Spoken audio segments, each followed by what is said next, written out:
मत बांटिए, किसी एक जगह पर दे दीजिए, और जो स्लम एक्ट में हमारा एंटाइटलमेंट बनता है, बिल्ट ऑफ फ्लैट बनते हैं, वो हमें दे दीजिए। लेकिन उन्होंने कहा नहीं, हमें ऊपर से आदेश है, यहाँ दूसरा पाकिस्तान जो जैसे यहाँ बना हुआ है ऐसा हम दूसरी जगह दूसरा मिनी पाकिस्तान नहीं बनने देंगे। और उसका नतीजा ये हुआ, पीसफुली प्रोटेस्टर को 19 अप्रैल को 1:30 बजे के बाद लाठी चार्ज करके, पुलिस फायरिंग करके यहाँ से जबरन 550 लोगों यहाँ 3.5 घंटे गोली चली, लाठी चार्ज हुआ। और इस बीच में फिर जो है आंसू गैस के गोले छोड़े गए। हमारे 550 आदमियों को गिरफ्तार कर लिया गया। उसमें मेरे फादर भी उसमें एक थे, हमारा भी उसमें एक मकान था, उसका नंबर था 3318 तुर्कमान गेट, बड़ी मस्जिद के साथ में था। वो प्राइवेट प्रॉपर्टी थी, वो किसी स्कीम का हिस्सा नहीं थी। और ऐसे सारी प्रॉपर्टीज़ को यहाँ से डिमोलिश करके लोगों को एक जंगल में जो त्रिलोकपुरी के नाम से जाना जाता है, उस वक्त बंजर लैंड थी, वहाँ कुछ भी कोई डेवलपमेंट का विकास का काम नहीं था, वहाँ ले आकर डाल दिया गया। हमारा कोई पुरसाने हाल नहीं था। तो फ़खरुद्दीन अली अहमद जो राष्ट्रपति थे उस ज़माने के, उन्होंने यहाँ के हालात का जायज़ा लेने के लिए अपना एक रिप्रेजेंटेटिव भेजा। संजय गांधी उस वक्त यहाँ चौकी तुर्कमान गेट पर मौजूद थे। जब उनको इत्तला की गई राष्ट्रपति की गाड़ी आ रही है, चूँकि वो राष्ट्रपति की गाड़ी में आए थे उनके रिप्रेजेंटेटिव, और उनको कहा अच्छा बुड्ढे को इतनी फ़िक्र हो रही है, उनको जाके बोलो हमसे बात कर लेंगे। ये संजय गांधी के अल्फाज थे राष्ट्रपति के रिप्रेजेंटेटिव के तहत। तो 550 आदमी जब हमारे गिरफ्तार करके जेल में डाल दिए गए, तो वहाँ रुखसाना सुल्ताना जो 20 प्रोग्राम इम्प्लीमेंटेशन की यहाँ चेयरमैन थी, तो वो सारे नसबंदी के काम को देख रही थी। और वो वहाँ जाके हमारे जो गिरफ्तार शुदा लोग थे उनको कहती है कि भाई आप नसबंदी करा लो, हम आपको सबको जेल से बाहर कर देंगे। तो लोगों ने कहा कि भाई हमें तो यही नहीं मालूम कि हमारे मकान, हमारे परिवार के लोग ज़िंदा भी हैं कि नहीं है। तो उनको डांट डपट के फिर वहाँ से भगाया गया। तो इस तरीके की ज़्यादतियाँ हुई हैं, हमारा कोई सुनवाई नहीं हुई। अगर एक मर्द मुजाहिद तुर्कमान गेट के लोगों की इमरजेंसी में बात सुनी है तो वो शेख मोहम्मद अब्दुल्ला थे, जो शेर कश्मीर पाकिस्तान, वो कश्मीर के उस ज़माने में चीफ मिनिस्टर थे।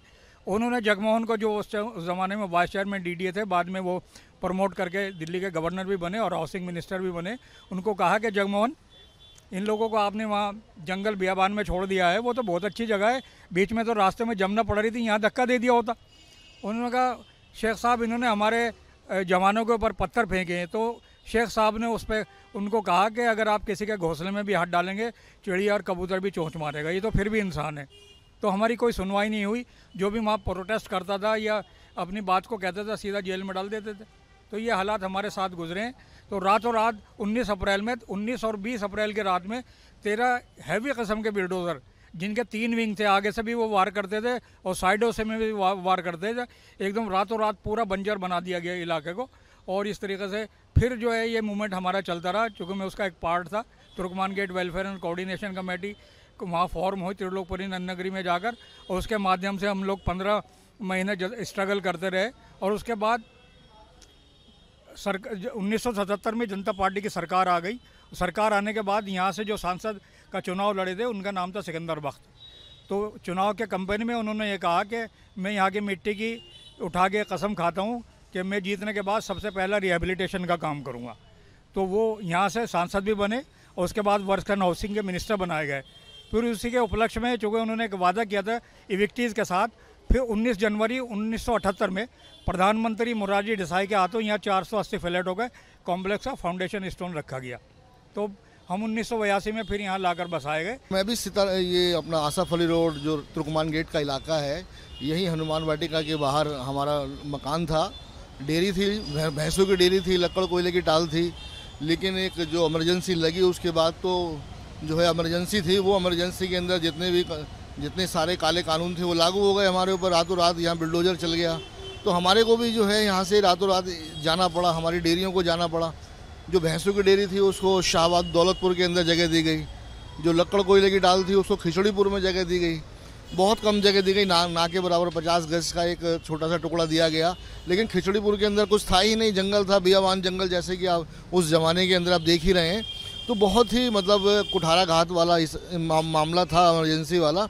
हमारे रिश्तेदारों को पकड़ के ले गए जो किसी पॉलिटिकल पार्टी का हिस्सा नहीं थे ना, लेकिन घरों से पकड़ के ले गए। हम छोटे छोटे थे, हमने खुद देखा है कि हमारे चाचाओं को ले गए, बहुत सारे गली मोहल्ले के लोगों को ले गए, इसी गली मोहल्ले में से निकाल के ले गए।